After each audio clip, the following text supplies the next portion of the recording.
A bag of seeds? Girl, this ranch needs a miracle, not a beggar. I didn't come here to beg. He'd already decided she was nothing. That was his first mistake. Emmett, you're finished. Sign the deed before the bank does it. Get off my land, Harlan. Give me till spring. That's all I'm asking. Colorado, 1884. 6,000 acres, and not one. She stepped off that wagon with nothing but a cloth bag. Emmett Saylor had 6,000 acres, and not one reason to keep them. That's not poetry, that's arithmetic.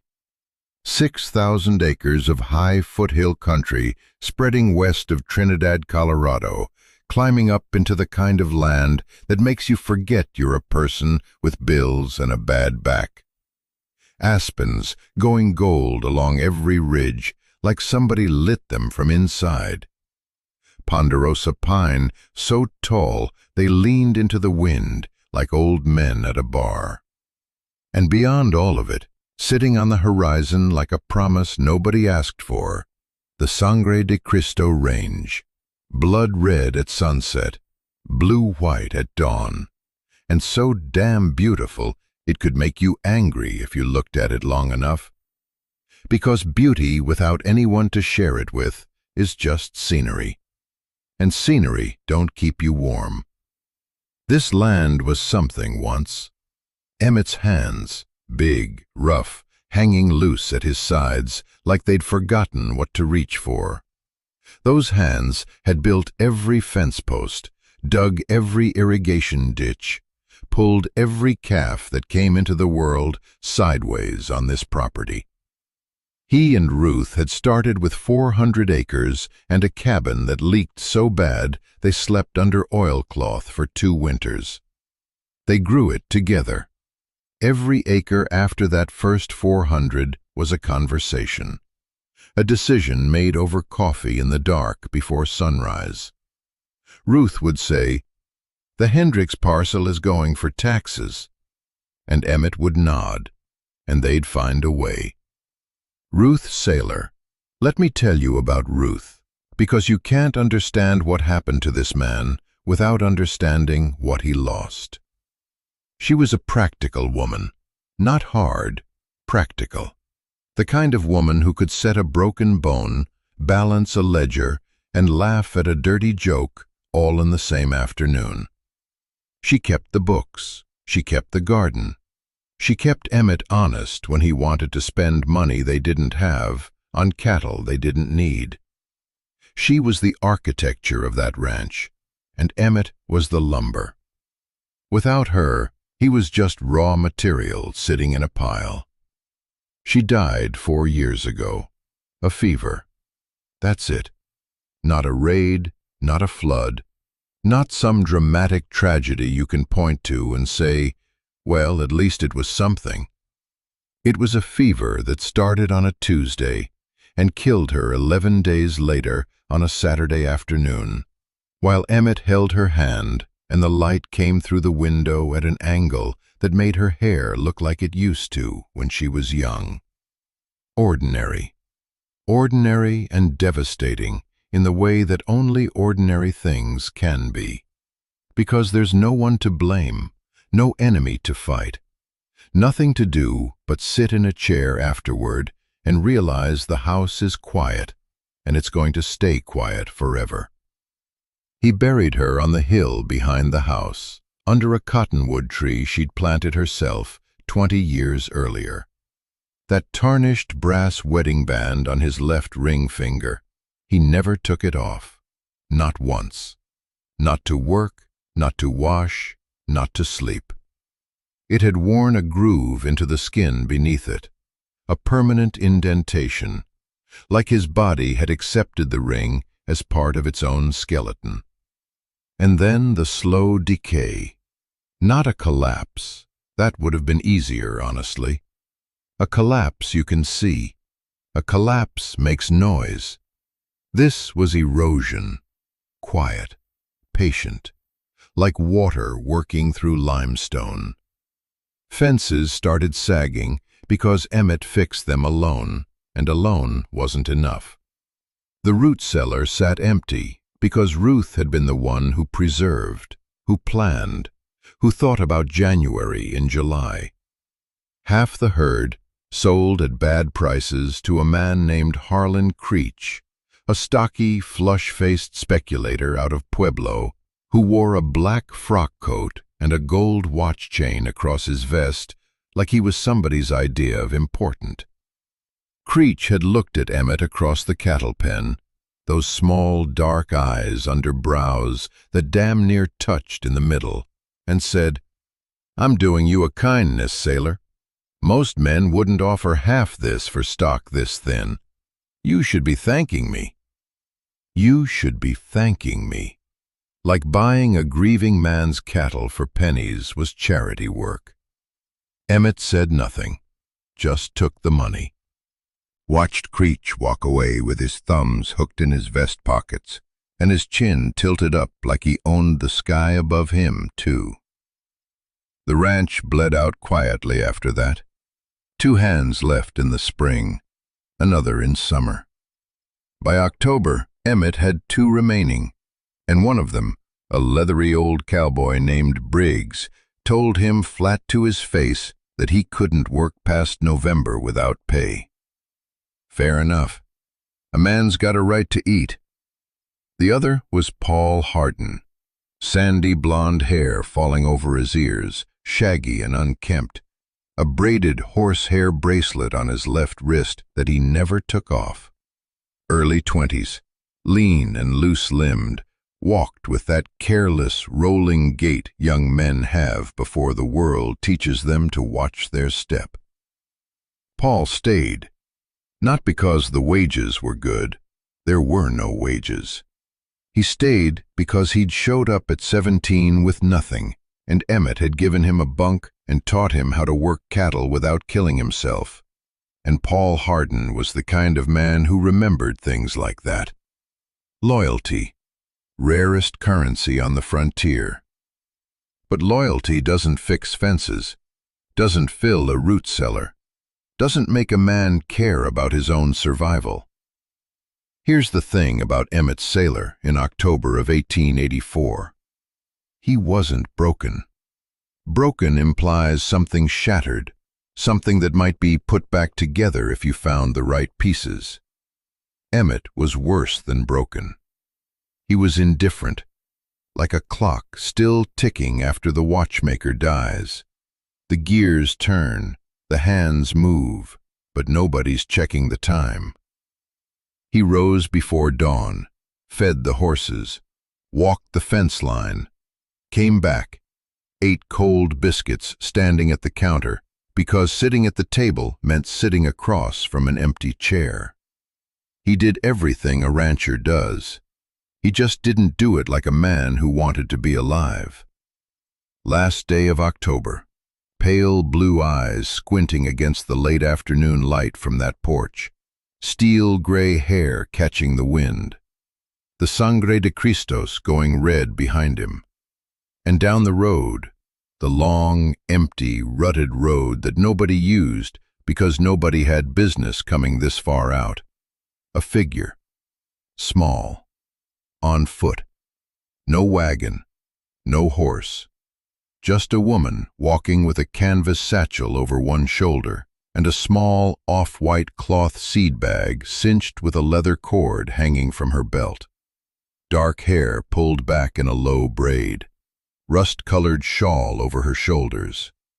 Lena Vasquez appeared at the end of that road, and Emmett Sailor watched her approach from the porch with the blank expression of a man who had forgotten how to be curious.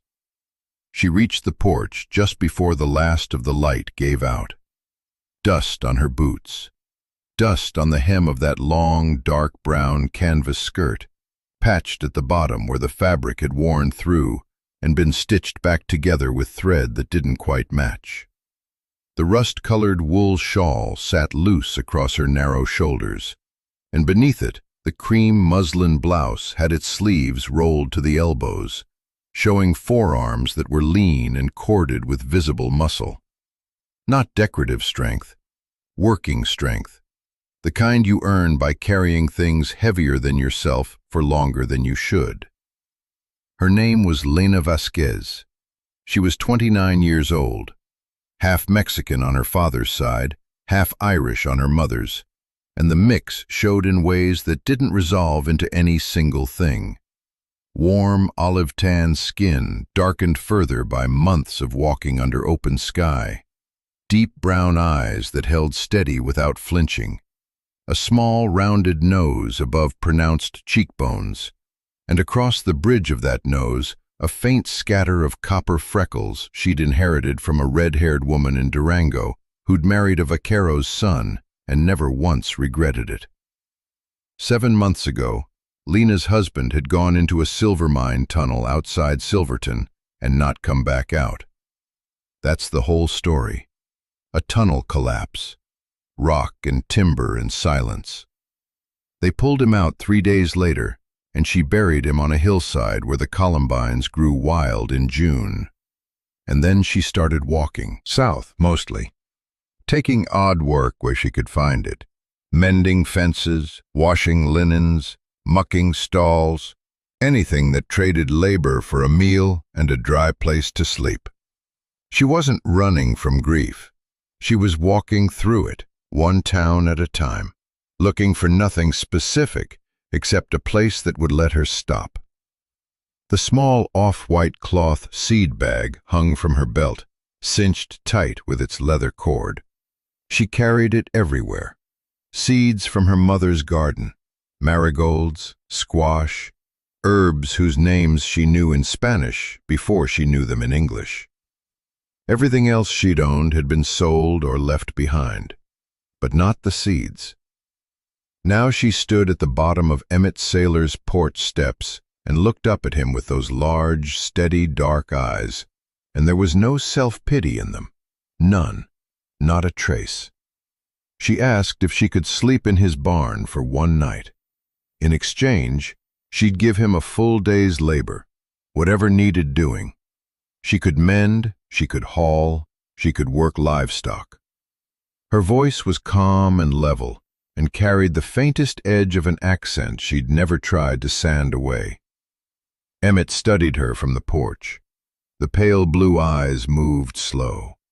Sun-darkened skin, calloused hands. That seed bag on her hip like a thing she'd die before losing. He saw all of it in the way a man sees a fence post, measuring what it can hold, what it can't, whether it's worth the trouble of setting. His hesitation wasn't cruelty. Let's be clear about that. He wasn't the kind of man who'd turn a woman away into the dark out of spite. But he'd spent 3 years building a perimeter around himself, not with wire, not with lumber, but with absence. No visitors, no conversations, no new anything. Because new things require caring, and caring requires a part of you that Emmett had packed into a cedar chest with Ruth's Sunday dress and closed the lid on. Letting someone onto his land, even for a night, meant opening a door he'd nailed shut. He looked at her hands again. The calluses. One night, he said. Just that. 2 words. Then he turned and went inside and let the screen door close behind him. Lena didn't linger on the porch. She crossed the yard to the barn in the blue dusk, pushed the door open, and stepped into the smell of old hay and leather and the warm animal presence of the mare shifting in her stall. The barn was neglected but not ruined. Solid bones. A roof that mostly held. She found a shelf near the back wall, wiped it clean with the heel of her hand, and set the seed bag there. Carefully. The way you'd set down a photograph of someone you loved. Then she pulled the canvas satchel off her shoulder, laid it flat on a pile of straw, and used it as a pillow. No blanket.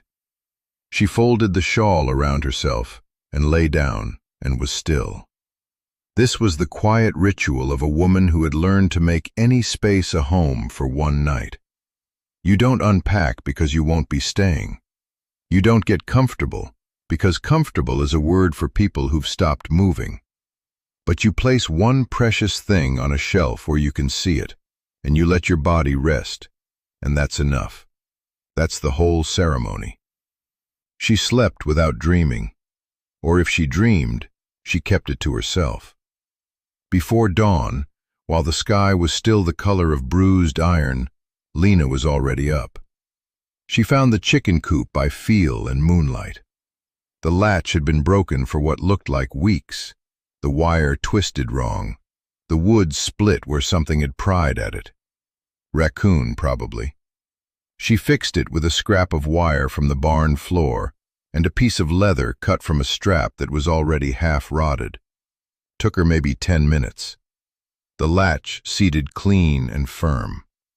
She collected the eggs, 6 of them, still warm, placed gently in a tin pail she found hanging on a nail.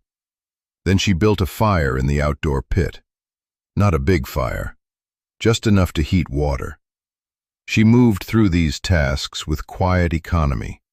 No performance, no show, no glancing toward the house to see if anyone was watching. Just work that needed doing, done. Her hands always occupied. Her posture upright and balanced. Every motion spare and purposeful. Like a woman who'd learned that wasted effort was a luxury she couldn't afford. Emmett stepped onto the porch with coffee in his hand just as the first gold light broke over the eastern ridge. The tarnished brass wedding band on his left ring finger caught that early light and held it. He stood there. He looked at the chicken coop latch, at the pail of eggs sitting on the fence post, at the fire crackling low and steady in the pit, at Lena crouched beside it, feeding a stick into the coals with the calm focus of someone who'd done this 1,000 mornings in 1,000 different places. He hadn't seen anyone work like this since Ruth. And that recognition, that sudden, unwanted echo of his dead wife's competence in the movements of a stranger, unsettled him more than her arrival ever did. One night was already becoming something else. One night becomes a week becomes a month. Lena never asks to stay longer. She simply makes herself indispensable, and the asking becomes unnecessary. Here's how it happens. Quietly, without ceremony, without a single conversation about arrangements or expectations or what any of this means. She moves out of the barn on the 4th day. Not into the house. That's important, and I need you to sit with why. There's a small tack room off the back of the kitchen, barely 8 feet by 10, with a single window that faces the eastern ridge. It used to hold saddle blankets and harness oil. Lena cleans it out in an afternoon, hangs a wool blanket across the doorway for privacy, sets up a narrow cot she built from pine boards and rope. That's her room now. Connected to the house, but not inside it. A boundary she draws with her hands, not her words, and Emmett respects it without discussion. He doesn't offer the spare bedroom. She doesn't ask for it. And the weight of that unspoken line, the care they both take not to cross it, not to even acknowledge it exists, tells you more about these two people than 100 conversations ever could. She's not a guest. She's not family. She's something that doesn't have a name yet, and neither of them is foolish enough to try naming it too soon. What Lena does next is borderline unreasonable. She mends fences faster than Paul. Not by a little, by a lot.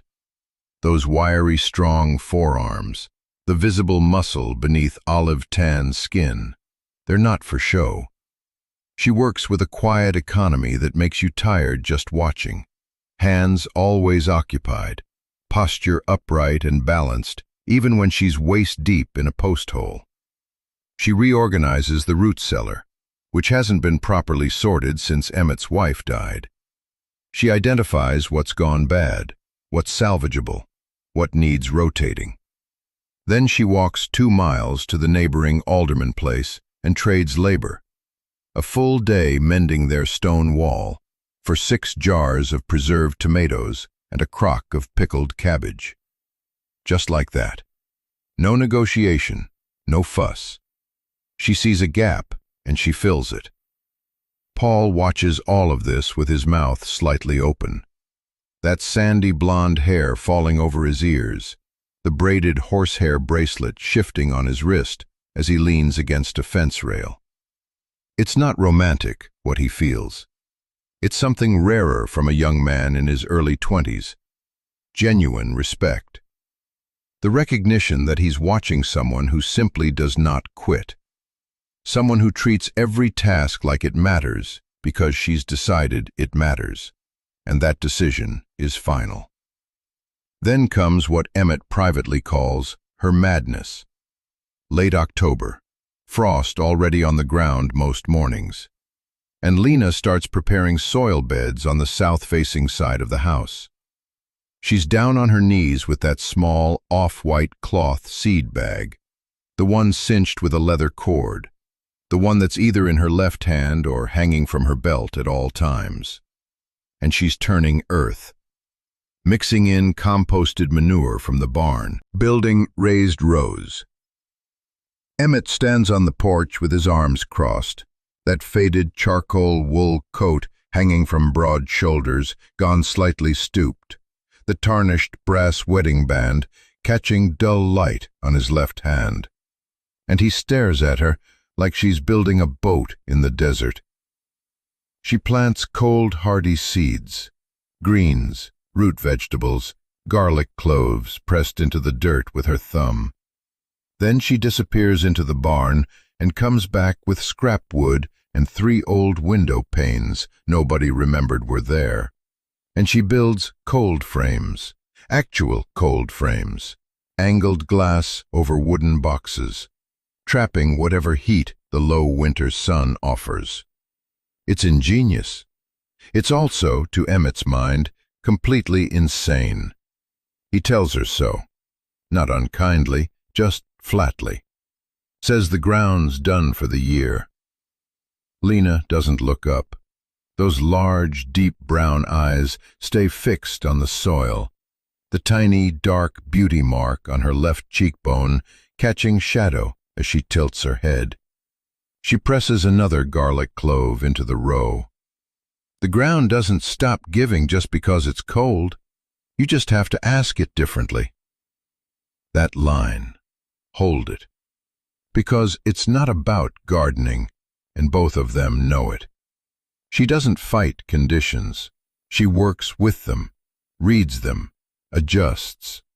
And the contrast with Emmett, who has spent years fighting his own grief by ignoring it, by going rigid against it, by pretending the ground of his own heart went dead and there's no point planting anything new. That contrast is so sharp it could cut glass. He walks away from her without responding, but he doesn't pull the frames down, and that night, for the first time in a long time, he doesn't fall asleep in the chair by the cold fireplace. He goes to bed. Small thing, enormous thing. Then December comes and takes Paul Hardin with it. A bigger ranch 40 miles east offers real wages, steady pay, bunkhouse with a wood stove. Paul tells Emmett on a Tuesday morning, standing in the barn with his hands shoved in the pockets of that dusty tan jacket, the faded red flannel shirt underneath buttoned wrong at the collar. His light hazel-green eyes won't quite meet Emmett's pale blue ones. There's guilt in his posture, in the loose-limbed slouch gone tight and awkward. No hard feelings, just economics. Emmett can't match the offer and wouldn't insult the kid by trying. He shakes Paul's hand, says something about the Hardin family being good people, and watches the young man ride out with a bedroll and not much else.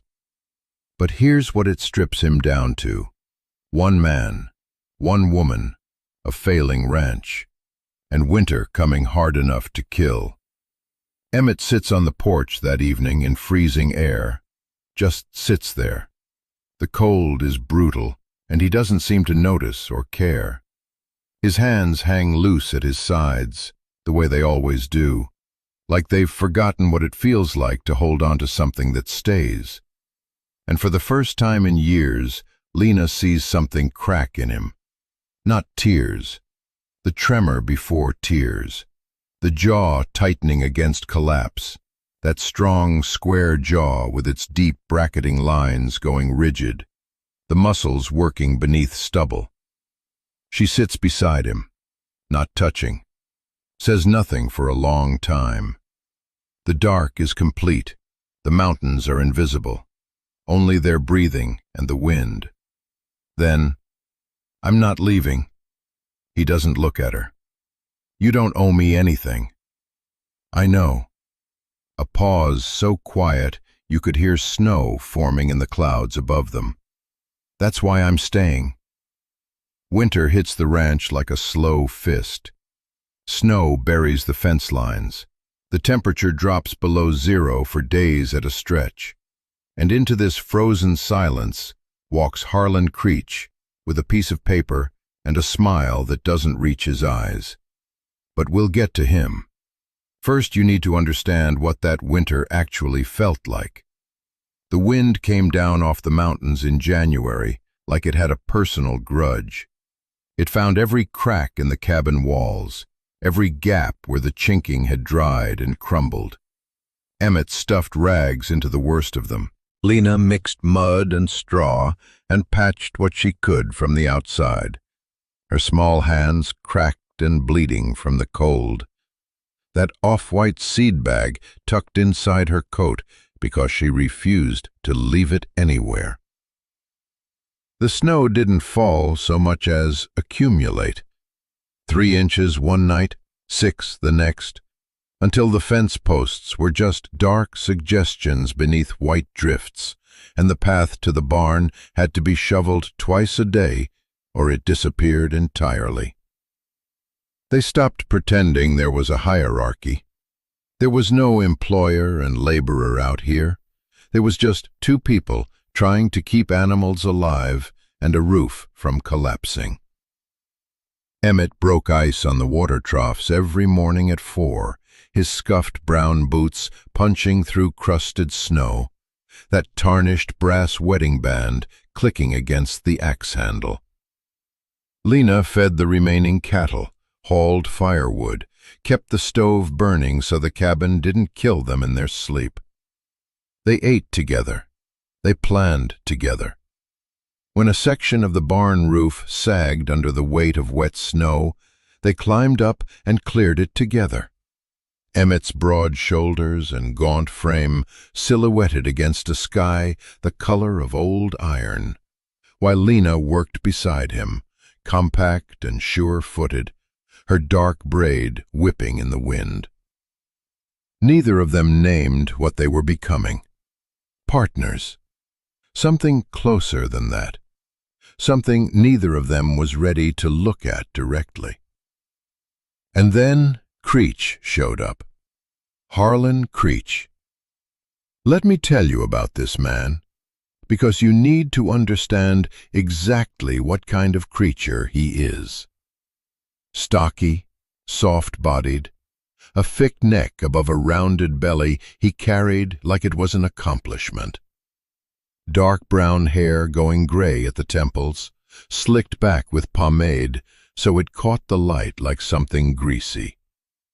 Small dark eyes under brows that damn near touched in the middle. He wore a black wool frock coat over a starched white shirt with a black string tie, polished black boots that had never once stepped in honest mud, and a gold pocket watch chain draped across his vest like a little trophy. A faint birthmark on the back of his right hand, thumbs hooked in his vest pockets, chin up, chest forward. The posture of a man who's never been told no by anyone who mattered. Creech had been buying up failing ranches across the county for 2 years. Not stealing them, nothing so crude. He waited. He watched men break. He watched widowers drink themselves quiet and young families pack wagons in the dark. And when the land was worth nothing to the people standing on it, he offered pennies on the dollar and called it generosity. He'd acquired 11 properties that way, 11 families erased so Harlan Creech could consolidate grazing land he'd lease back to cattle companies at triple the price.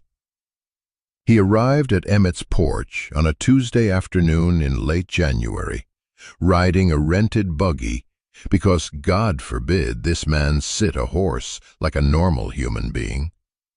He knocked on the door with 2 knuckles, light and polite, the way a doctor knocks before delivering the worst news of your life.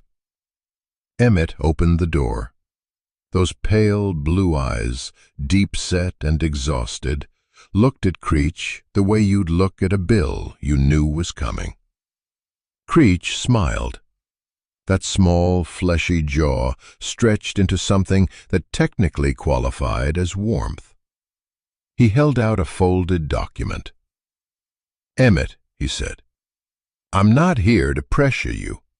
I'm here because I respect you." "Sure you do, Harlan."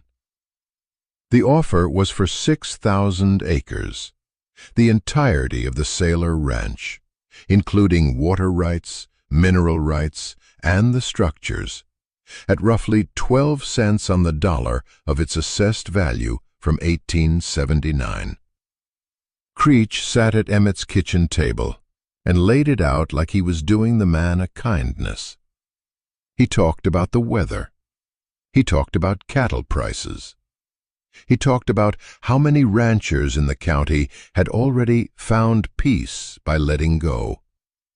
He leaned back in his chair, that gold watch chain catching the firelight, and said, "You've done your time out here, Emmett. Nobody would blame you for letting go.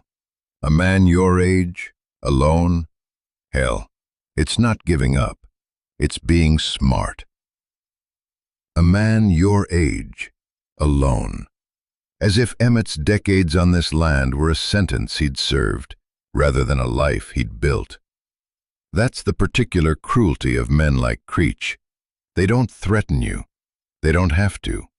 They just describe your suffering back to you in a voice so reasonable it sounds like your own thoughts. They make surrender sound like wisdom. They make collapse look like a choice. Lena stood in the doorway of the kitchen, arms crossed, that rust-colored shawl pulled tight around her shoulders, and said nothing. Her deep brown eyes tracked Creech the way you'd watch a coyote circling a calf pen. Creech ignored her completely. She wasn't worth acknowledging, just the hired help. That night, after Creech left with a promise to return for the signed papers, Emmett sat at the kitchen table alone. The document lay flat in front of him, a pen beside it. The fire had burned low. His hands, big, rough, the brass ring dull in the dim light, rested on either side of the paper like he was bracing himself against the table itself. He wasn't selling because he wanted to. He was selling because he'd forgotten what wanting felt like. The ranch wasn't a home anymore.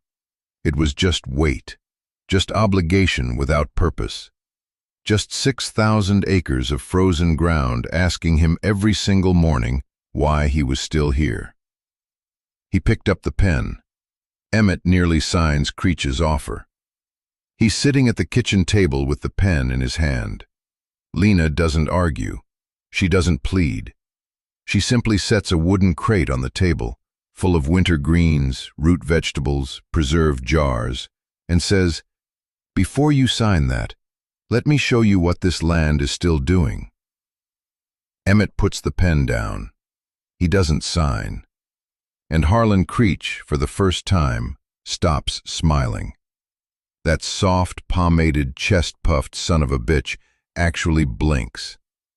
You can see it, the gold pocket watch chain across his vest catching lantern light as his whole posture shifts, just slightly, like a dog that expected a bone and got a boot instead.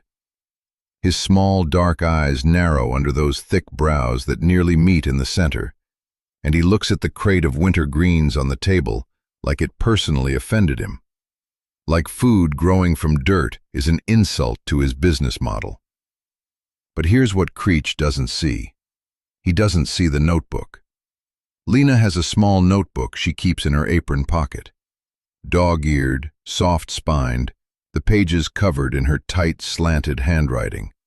Columns of numbers, feed costs, yield estimates, market prices she gathered from 3 different towns over the past 2 months. She's not guessing.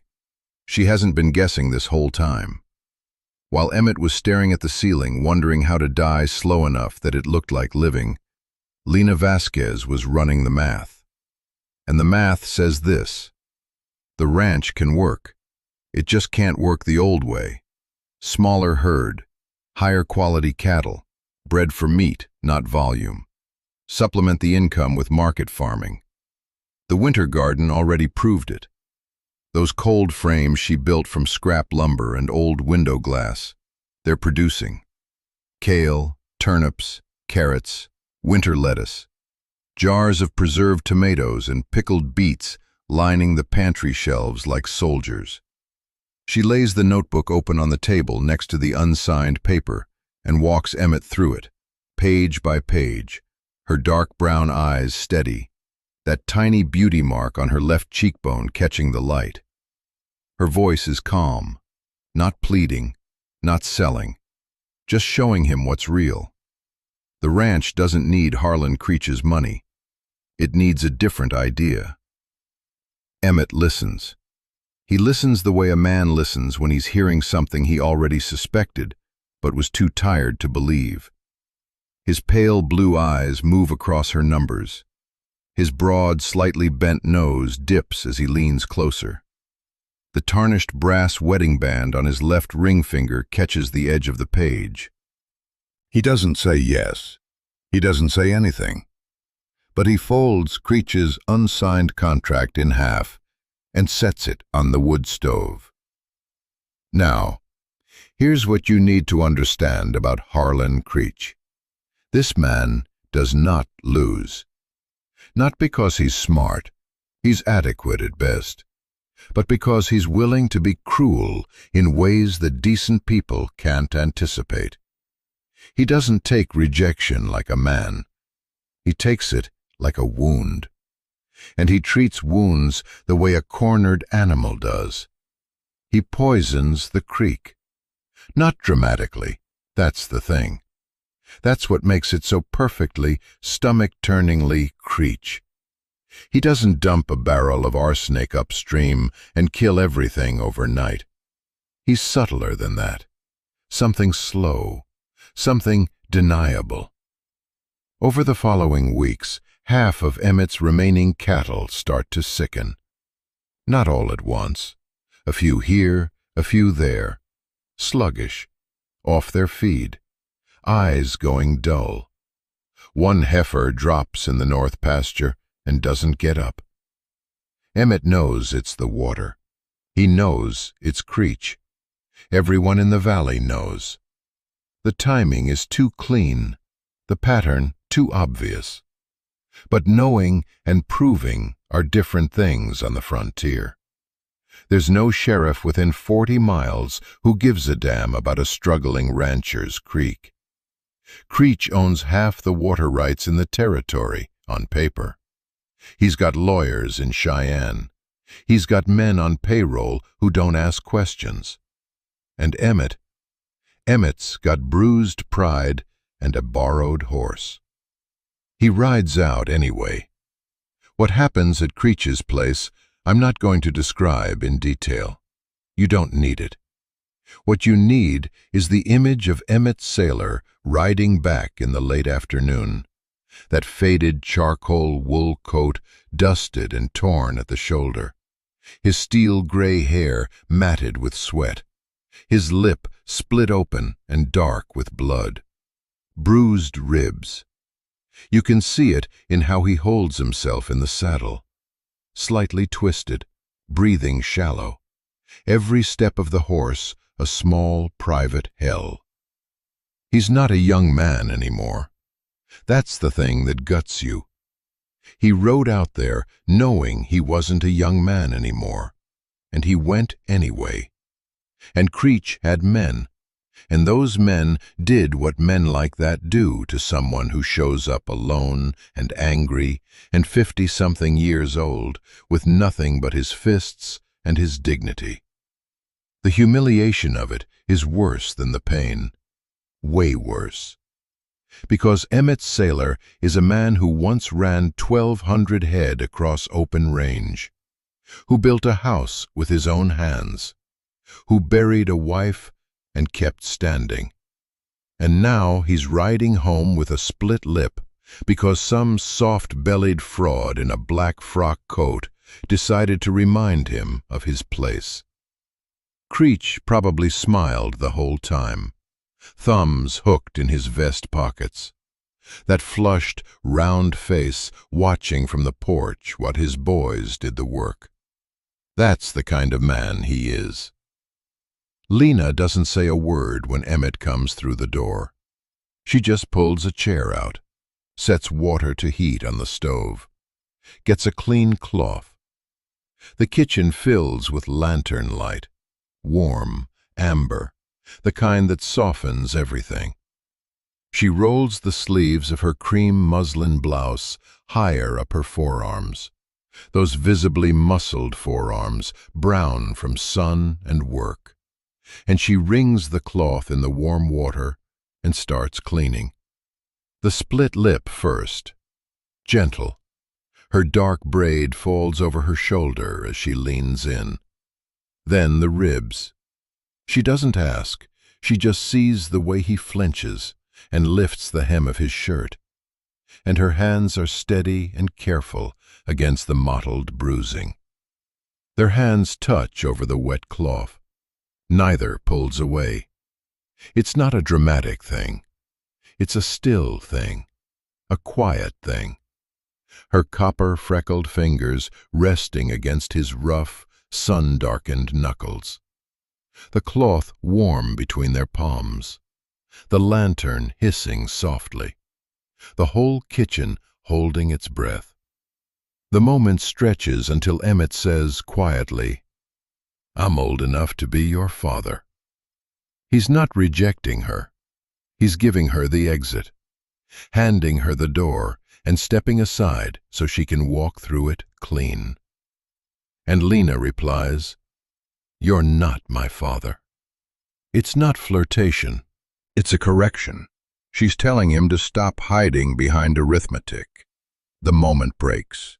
They separate. The cloth goes back into the basin. Emmett buttons his shirt.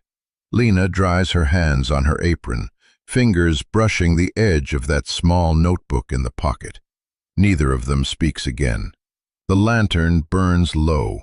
Something has been named between them that cannot be unnamed. The next morning, Lena is already gone from the house before dawn. Not leaving, but riding to the neighboring ranches. Because Harlan Creech didn't just poison Emmett's creek. He poisoned everyone's.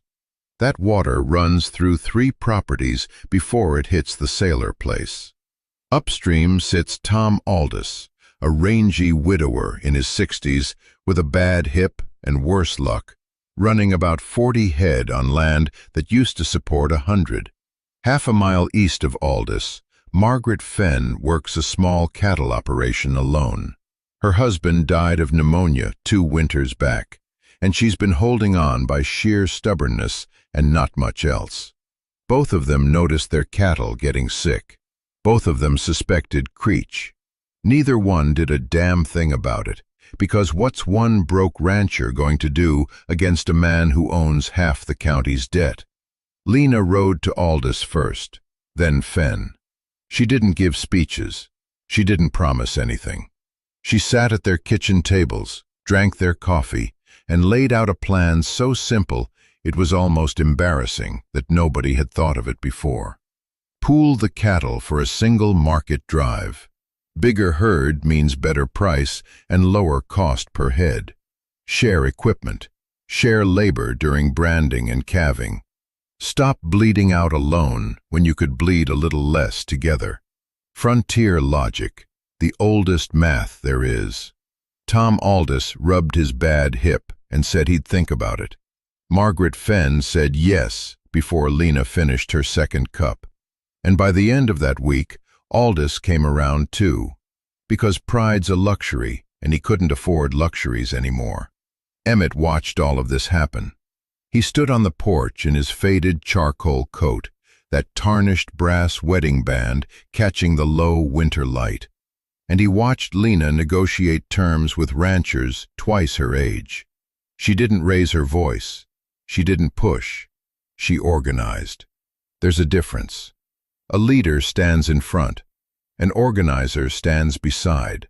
Lena stood beside Tom Aldous and Margaret Fenn and made them feel like the whole thing was their idea. And something shifted in Emmett's expression as he watched. Not just admiration, recognition.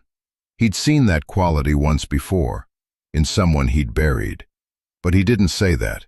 He just pulled his coat tighter and went to fix the fence she'd asked him about 3 days ago. Now, here's where it gets good. The cooperative meant regular contact between the 3 ranches, shared suppers, shared workdays, and shared conversation, which meant shared grievances, which meant Lena finally had enough evidence to do what she'd been planning since the day she saw those dead cattle by the creek. She sat down at Emmett's kitchen table one night in late January with a sheet of paper, a bottle of ink, and a pen she'd borrowed from Margaret Fenn.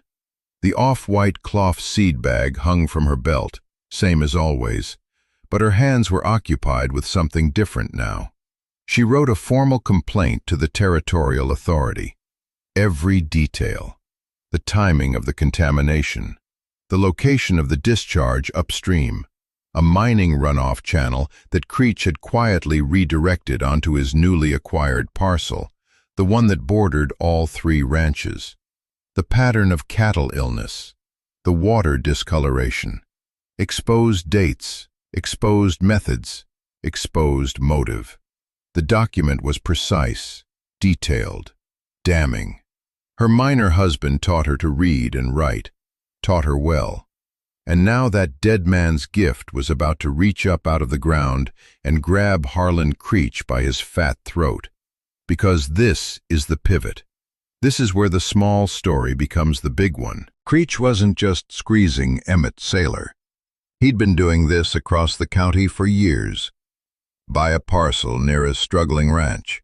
Contaminate the water or block the access road or undercut at market. Whatever it took to break the operation. Wait for the rancher to default.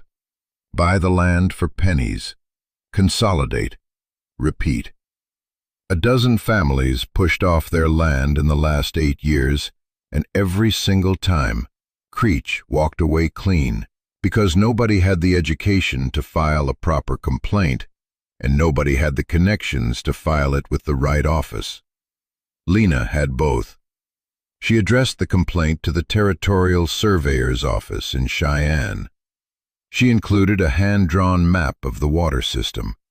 She cited the relevant territorial statutes. Her husband had kept a battered law pamphlet in his mining kit, and she'd read it cover to cover twice during the long months after he died. Because grief makes you do strange things, and reading kept her from screaming. Tom Aldous signed the complaint. Margaret Fenn signed the complaint. Emmett signed last, his pale blue eyes scanning the document with an expression that was hard to read. Then he set the pen down and looked at Lena, at the shorter pieces of dark hair escaping around her temples, at the tiny beauty mark on her left cheekbone, at the steady brown eyes that didn't flinch from anything. And he said, "You sure about this?" She said, "I'm sure." 2 words, but they carried the weight of a woman who'd already lost everything once and wasn't afraid of a man in a black frock coat with a gold watch chain. The complaint went out on the February mail coach, and Harlan Creech, that smug, chest-forward, chin-up son of a bitch with his pomade-slicked hair and his thumbs hooked in his vest pockets, had no idea it was coming. He was still sitting in his office in town, probably counting his acres, probably assuming the hollowed-out rancher and the half-Mexican widow would just fold like everyone else. Because in his experience, people like them always folded. They were small. They were beneath him. They were dirt under his polished black boots. He was wrong. The Territorial Authority investigator arrives in March. The creek is tested. Creech is served papers. And by then, Lena's garden is already pushing through. The cold frames worked. The amended soil is dark and rich, and the early spring crops are coming in heavy. The ranch is going to make it. They all know it now. By May, the ranch is unrecognizable. Not because anything was added, because everything that was neglected was finally tended. Fences tight, cattle healthy, garden rows running green along the south side of the house. And Emmett Saylor, for the first time in 4 years, looks like a man who remembers why he's alive. Look at this place. Just look at it. The south pasture where cattle used to wander through broken wire into the creek bed. Sealed up now, posts sunk deep, wire strung taut and humming in the spring wind. 43 head grazing on grass that actually grew because someone had the sense to rotate them through sections instead of letting them chew the same dirt to dust. The hay barn patched and stocked. The well pump rebuilt with parts Paul Hardin traded labor for in town. That sandy blonde hair of his falling over his ears while he cranked the new handle and grinned like he'd invented the damn thing. And the garden. God, the garden. Rows of beans climbing up twine frames. Squash spreading fat and low. Lettuce, radishes, early tomatoes already setting fruit in the cold frames Lena built from scrap lumber and old window glass. Herbs along the border.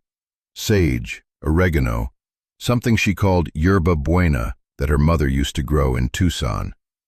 The soil that Wasite and Dite dead last October is now so dark it looks like chocolate cake.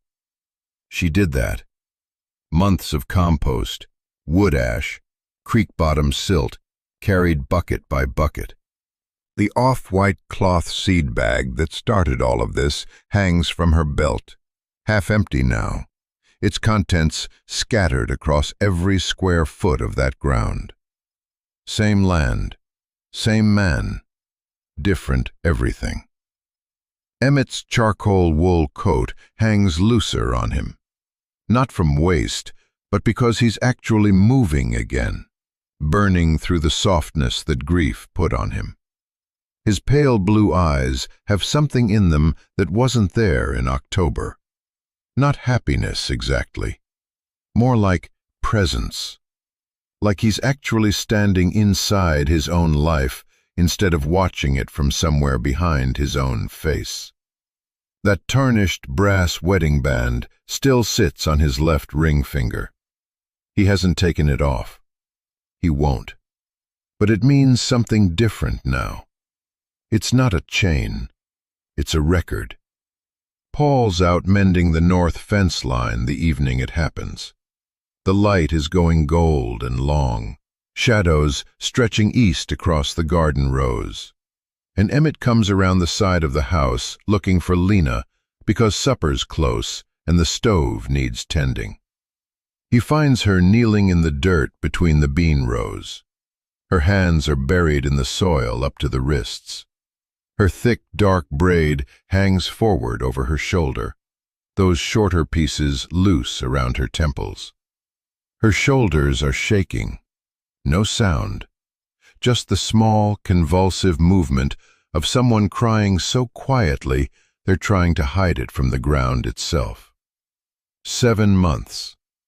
7 months she walked south, showed up at a stranger's door, rebuilt his fences, fought his battles, faced down Harlan Creech without flinching, nursed dying soil back to life, kept 2 men fed and working through a winter that should have broken all of them. 7 months of being the strong one, the steady one, the one who always had a plan. And only now that it's safe, now that the ranch will survive, now that Creech's papers are filed and the creek runs clean and the garden is thick with green, only now does she let herself feel what she lost. Her husband, dead on a road outside Flagstaff, the life she was supposed to have, the garden she was supposed to plant in her own yard, for her own family, in her own home. She gave all of it to a stranger instead, because that's who she is. Emmett doesn't speak. He lowers himself down beside her, slow and deliberate, the way he does everything, like each movement costs him something. His knees press into the dark soil. His broad hands, scarred and sun-spotted, hang at his sides for a moment.